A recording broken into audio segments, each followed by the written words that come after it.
Mayong hapon mga kabakal. So muna ni ako ang gihimo nga steel bed nga 54 by 75. So naa ni siya yung mga drawer sa hunos. So diri nga side duha. So dito ta sa pikas naputay duha dito. Kaya mga kabakal naputay duha diri ka drawer. Liupat ni siya tanan. So dire naputay ibutang self-adhesive foam. So bago na ito ibutang self-adhesive, butang tagkuan dire plywood. So atong ibutang tap-tap dire kuan ni siya, PVC board. So ibutang dire. So dire napod tay ibutang kuan self-adhesive foam.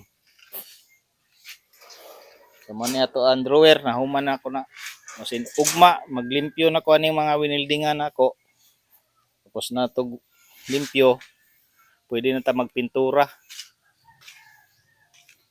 So kani unyar ko ni butangan og kuan tap-tap diri og katong self-adhesive kung mahuman na akong pintura. Hasta pud to sa headboard. So mo ni siya ang footboard. So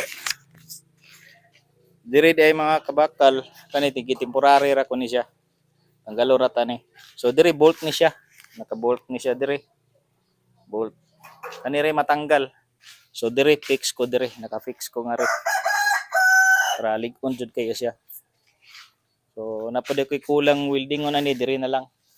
Kari na lang ang kulang. Tapos limpyo.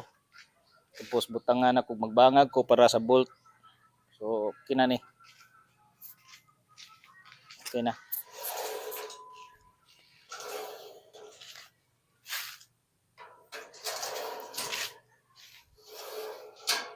Okay na.